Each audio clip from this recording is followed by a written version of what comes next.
Welcome, welcome everyone to another edition of Ideas Artwork and Beyond. Well, this is our first time live for about a month. So I just want to say thank you very much for joining us tonight. And again, we have Marty Heiser from Richfield, and we have Common Council member Mrs. Tabasak with us. And this is a very important show because we want to go ahead and start dissecting Jody Wells' tax increase. And I don't like it. I don't like it a bit. But we have Mrs. Tabasak with us to tell us exactly what is going on, because you were a state rep before, and you can give us a good overview why this is important or why it's not. And then we have this guy here from Richfield who thinks that we're going to be taking money from Richfield.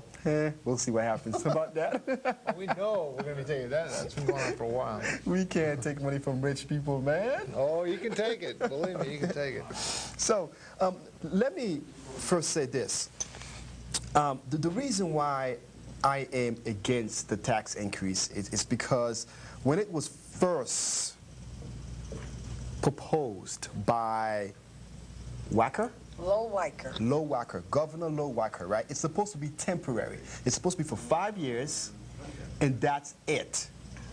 Temporary. No, it was never a temporary tax. But Mr. Wacker said that it's supposed to be temporary. Now, no, what Lo Wacker said, because I recall this because I was on the grounds of the Capitol with my little tea bag. We had a little tea party. As I recall, I had my children there. They were on my shoulder. They didn't know why they were waving a tea bag, but it was my introduction for them into the democratic process in a pluralistic society. And what Lo Wacker did say, because it was a very tough economic time, he said that raising taxes in a tough economic time was like throwing gas on a fire. That's what he did say. Do you recall that quote? I do. Okay, but anyways, we have the income tax here now. And it wasn't temporary, Ivan, but at the same time the state passed a spending cap, which limited state funding. So there were these two big changes that went on simultaneously. Before then, you had the budget was like yin and yang. It would go up and down. There were wild fluctuations. When tax revenues were good, you did all this spending. When they were bad, you did all this taxing. And I think at the time the income tax was adopted, the sales tax was 8.5%. And sales tax is hard on people who work for a living. It's blind to income. It hurts the middle class more. So an income tax, if the income tax was more progressive, it would be a fairer tax because it's based on the amount of income that you earn. And you got to stop being a crybaby. You try. Yeah. Oh, okay.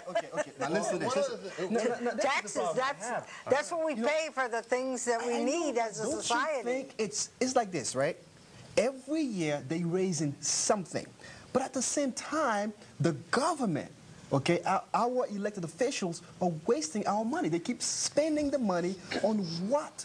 Well, you have to look at billions of dollars sent to Hartford. Where is that money? But what you're saying is we're going to talk about Jody's tax increase. What you're talking about is how she proposes to fund the budget, the two-year budget that she proposed last Wednesday. So she's not asking for a tax increase because she wants more money. She has some ideas that she wants to fund, and education was a big part of it. And actually, I think it's almost hilarious. You have all the Republicans saying, what? Is this our governor? Is this a Republican from Brookfield? You know, coming out saying we need to increase the state income tax by 1/4 in 2007, another 1/4% in 2008. And the Democrats, you have Jim Ammon saying, we can't support this tax increase. It'll hurt the middle class. So I don't know. Is there a third party? No, is there someone? Is there someone out there who can say, here's a governor who knows that we have some big investments to make? John Rowland didn't have the, I don't know, the vision to say, to raise taxes. No, to propose the kinds of things she's proposing in her budget. I give her a lot of credit. She's got a good budget, and she's saying this is how we're going to fund this. Well, I very, very much appreciate Governor Rell. I think she is a a wonderful leader of this state. Probably even voted for her. I absolutely did vote for Jody Rell, and I think she's a wonderful governor. I think she came along at just the right time, and think she's doing a wonderful job. I equally, with as much passion, hate increases in taxes. And I think this proposal to increase taxes to fund education, as they're calling for, and the structure that they've set up is just reprehensible, and I completely disagree with it. I think, you know, I was interested, I was thinking about it on the way over here. Connecticut as a state is one of the most heavily taxed states in the country. If you consider how much time you have to spend working just to pay your local, federal, and state tax bill, it's almost half your year is spent toiling away at your job just to pay the tax man. And then you're asked to buy groceries, buy new clothes for the kids, maybe spend some money on your house, your living situation, clothing, and otherwise, with the remainder of the money. Right now, Hartford is awash in a surplus.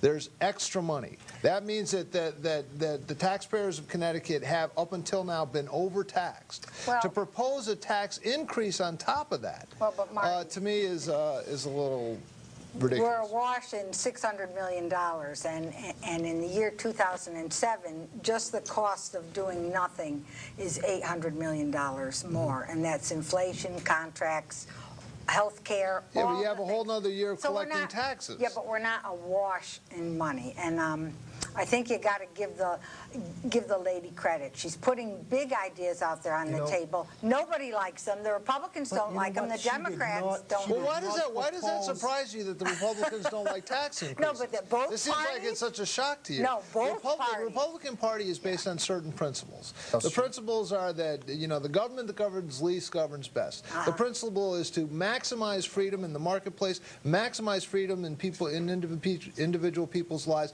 and they will do what's best.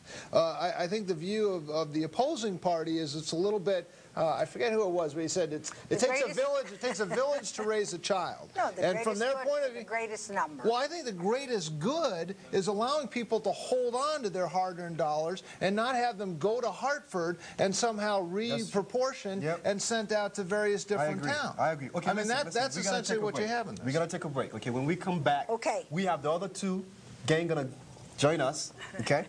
And, hey, this is live. Please call in. All right.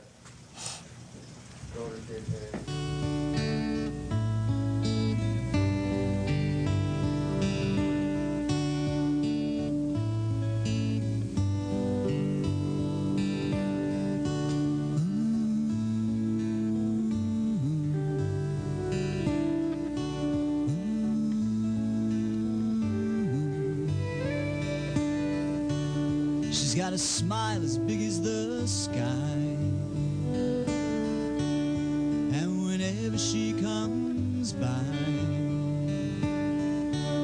well, it's all that I can do. Yeah, I think I'm falling in love with you. Yeah, I think I'm falling in love with you.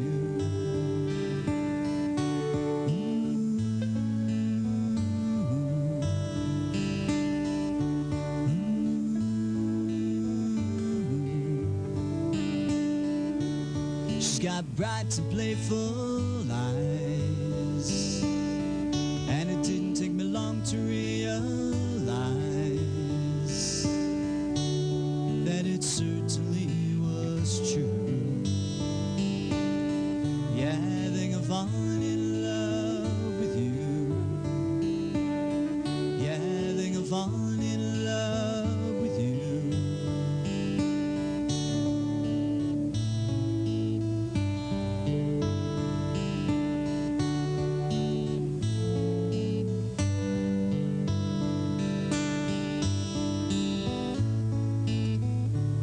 She's got a smile as big as the sky,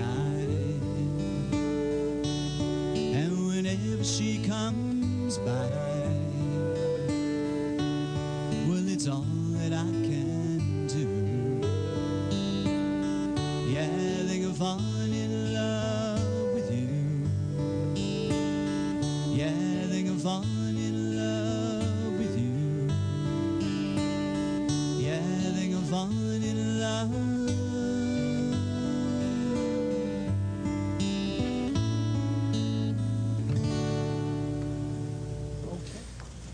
Okay, welcome back to Ideas at Work and Beyond. Joining us is Paul Trippi and Matt Grimes. They just decided that they wanted to join us after dinner. But anyways, look, listen, the topic today is Jody Rell's, decided to increase taxes, and I did not hear this in her campaign. That's what gets me. Okay, I did not hear it in her campaign, and just suddenly she just wanted to just raise taxes. Look, this is the way I look at it. We have. I'm not gonna say that Jody Rell is incompetent, but we have a lot of incompetent people as our elected officials, and we do not want to give them. We do not want to give them, okay, money for them to just throw around and waste it. I want to do a quick rewind. And with no accountability whatsoever. That's what's going to happen when you give government officials your hard-earned money, okay? They just throw it around and they just want to increase. Anyway. Okay, I want to rewind. 15 years. 15 years. 107th District was represented by a woman named Jody Rell, who staunchly opposed Governor Weiker's income tax.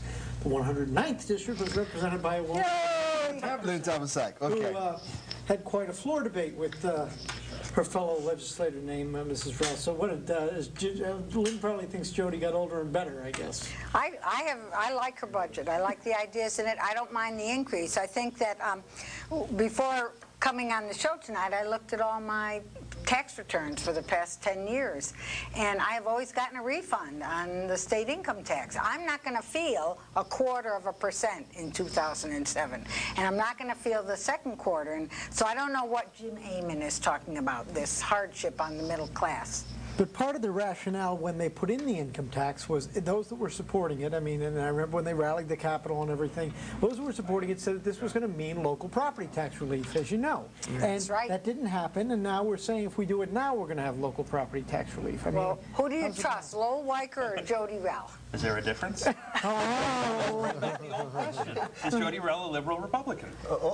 Yes, From weeks ago, obviously she is, and we'll accept Matt's apology and a little more later. When Governor Rell gave the speech, the first thing I did is I went on JodyRell06.com and I looked at all of those issues she ran on. I couldn't find any. Exactly. The website's still up. Jody Rell didn't run on anything months ago. She didn't technically deceive us or lie, but I think her budget is less than the fiscal restraint she had talked about so often over the last year and a half. Grossly disappointing. And it's an odd circumstance when the Democrats in the legislature or the conservatives in a budget it's not the same thing, but when a local board of finance or a local council has a surplus like that size, they take some of the fund balance or surplus to offset the tax increase. And it seems like the legislature is going 180 degrees from that. That was my point before you guys finished up your dinner, and I appreciate them joining us, But yeah, I said that the Hartford is awash in a surplus, and Lynn, I have to take issue with you when you say it's not a surplus. Well, no, but if you listen to her address, she said that $600 million. The rainy day fund? No, the $600 million surplus is eaten up by an $800 million increase in just the fringe benefits, the health care, the increases. The Teachers' Retirement Fund. Teachers' Retirement Fund. Len, that with no new programs, no new initiatives. Yeah, but you're $200 million in the hole. No, but what you're proposing is there's a whole other year where we can be overtaxed for another year, so there's going to be a substantial surplus in the following year as well. But Lynn, we're not overtaxed with a. Okay, well, if there's a surplus, I think at some levels we're overtaxed, and we're certainly going to be overtaxed if they're going to add another 0.5%. But Lynn, I have to take a quarter. It's a quarter one year, and then it's a quarter next year. There's this story about a frog. If you take a frog and you put it in a pot of nice cool water, and you take that pot over to the stove and you turn the heat up, that frog won't notice anything. You turn the heat up a little more, frog won't notice anything. Pretty soon you can get that water boiling and that frog's dead. And that's what happens with taxes. And when you talk about, well, I looked over my tax returns and I got a refund. Everything must be great. And I'm not even going to notice my taxes going up a little bit. It's kind of like that little frog. You don't notice it until all of a sudden you're working until May 15th of every year to pay your federal, state, and local taxes. At what point is it enough? The economy with the cost of it's enough when everyone who has health care has it. Everyone who needs it has it. It's enough when every kid in this area and beyond can go to all-day kindergarten if they want to. Taxes pay for things that you want. Yeah, well, what you're describing is socialism. You're not describing a free enterprise. It's local government, actually. It absolutely is. If we're looking for, you know, a nanny government to come along and take care of everything that they want, we're losing our freedom. The analogy that I heard, like they say, it takes a village to raise a child. And I think your principle is, yeah, the government is the village and you're the child. And just give the government all your money and they're going to take care of you from cradle to grave. I just don't, you know, ascribe to that view of how I want to live my life. I think the principles, when we talk about Republican versus Democrat, the principles are, allow us, please, Mr. Taxman, to allow us to have some of our money so we can pursue happiness as we see fit. You know, Marty brings up an interesting point, and that's that if you look at the budget speech, you can argue any way you want to. The budget's too high, the budget's too low that Jody proposed. But one of the things is that somebody brought up that I think is the point is that almost everybody was promised something in this budget. Nobody got left over. Everybody got something. That gets back to, if you take from Peter and give to Paul, you can count on Paul voting for you. And I think that's exactly. And I'll quote one Republican. I'll quote one Republican state House member. He said, "If my whole caucus could have collectively all 34% of the legislature, whatever it is, 32% of the legislature, could have all looked at each other and said, what the hell, collectively, they all would have once that budget came out." And well, and again, I mean, you know, Jody Rell won the election. She did. You know, I support her. This is her plan. I understand it's her plan. This is her plan. But Republicans don't walk in lockstep behind, you know, an elected official. We're allowed to have a difference of opinion, and I happen to have a difference of opinion when it comes to a massive tax increase. I was going over. Let me give you some numbers. I want you to do the federal taxes. You know, I object to how our federal dollars are being spent. Didn't you get a rebate from your federal taxes? I object to how our federal dollars are being spent. I want.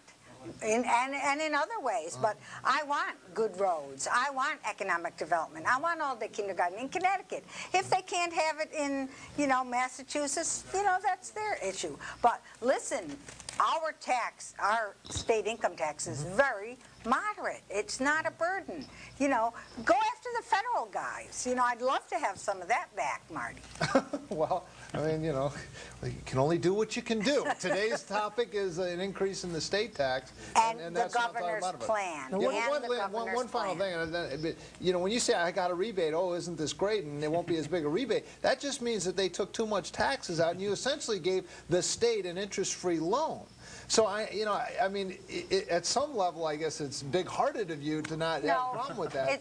It's saying to Jim Amon, Jim, this isn't such a big deal on the middle class.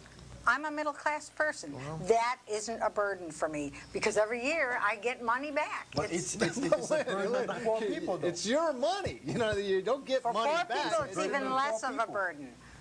Well, we work too, you know. No.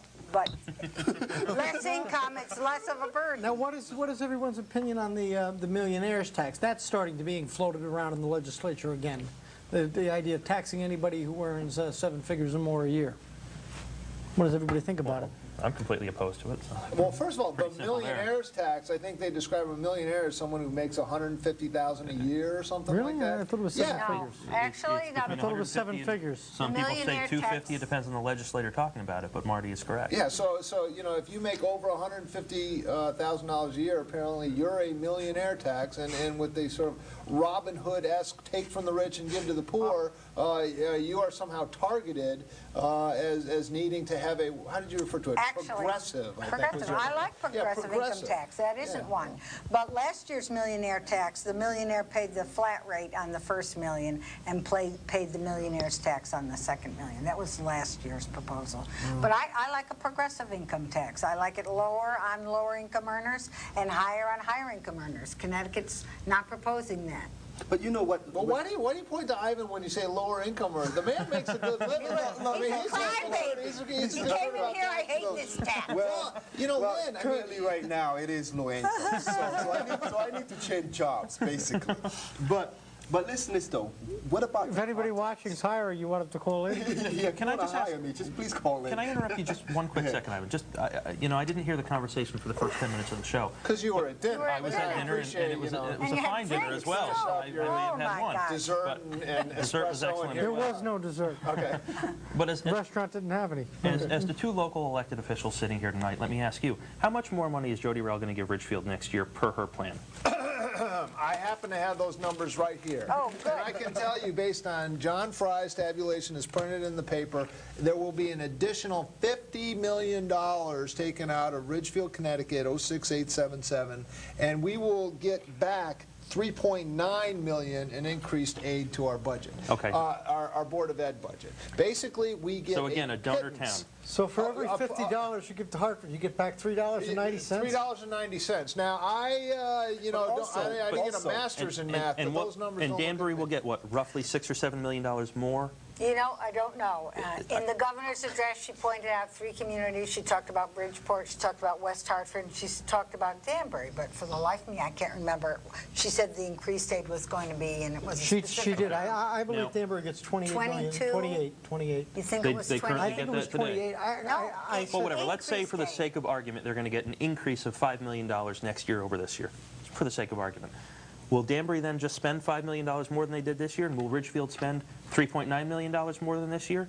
Or will there be a corresponding reduction in local property taxes Yes, because of that? please. In my opinion, That's the goal. well, but will it happen? But, We're all political realists here. Will it happen? Properties. No, What it will happens not to happen. those This of us is who a don't own way properties? for the governor of Connecticut, probably with the legislature in tow, to steal more money out of towns like Ridgefield and Bethel and everywhere else and give it to Bridgeport so they can go on a spending spree. That's all this comes down to. Exactly. It's a I agree. redistribution of wealth with no accountability whatsoever. And this is how government grows and grows and grows.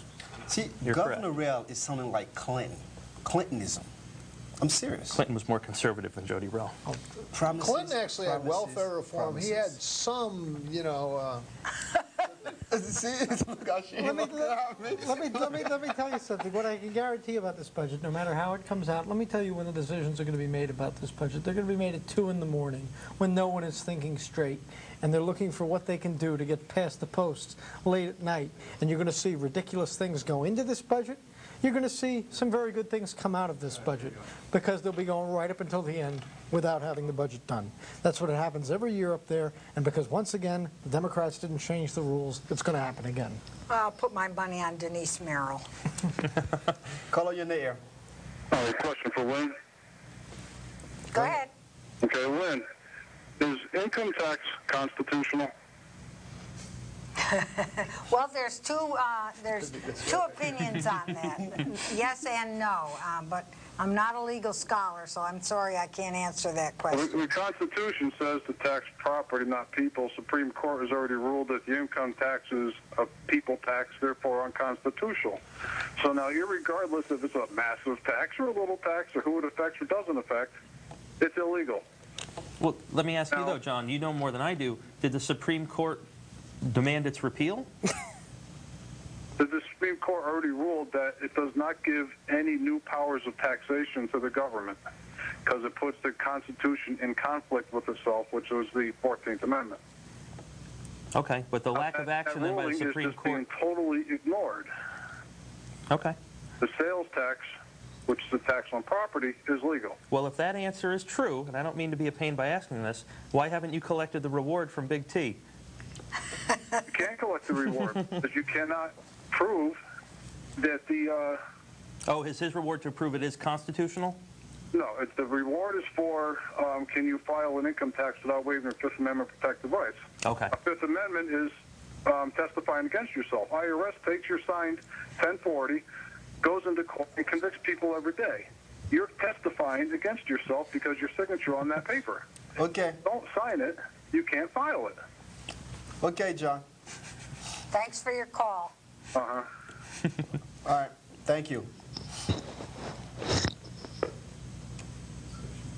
Caller, you're in the air.